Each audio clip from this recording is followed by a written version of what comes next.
Meantime, all eyes remain here on the state of Indiana. Hoosiers 4 days away from the primary election. The presidential candidates are concentrating on the state today and every day up until Election Day. Our Chris Kirshner sat down with Democratic candidate Bernie Sanders to talk about his fight to stay until the convention. Can this be a make or break state for you? Is this one you could decide this on, or do you still intend to make it through the summer? Well, we're in this campaign all the way to California. I mean, just as a basic democratic principle, it seems to me that every state in this country should have the right to vote on who they want to be president and what they want the agenda of the Democratic Party to be.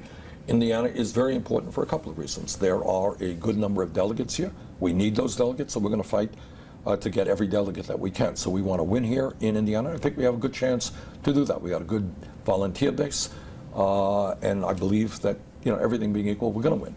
But it's also important symbolically because Indiana kind of looks a lot like America. This is a manufacturing state, it's an agricultural state, and if we can win here, it will give us, I think, some real momentum for the remaining 9 states, California, of course, being the largest. So we are fighting hard for every vote here in Indiana and for the 9 states to follow. Okay. You're described as a man of candor. You also, I know, have a sense of humor, but I wonder if you would humor me a little bit. I'm going to give you a quote from a recent publication, and I just want to get your thoughts on it. And it said that a Bernie Sanders comeback would be, quote, unprecedented.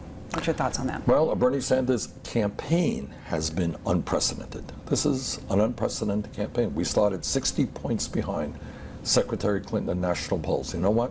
Last couple of weeks, a few polls actually had us up. Some had us a little bit down. Nobody. You'd have been a very rich woman if you had bet that at this point in the campaign we would have won 17 states, that we would have over 7 million individual campaign contributors, over 1 million people coming out to our rallies all across this country. So all I would say today is what I said when we began this thing. Don't bet against us. We understand we are the underdogs. We're taking on the entire establishment, the economic establishment, the political establishment here. But we have won many states, and we intend to win Indiana as well.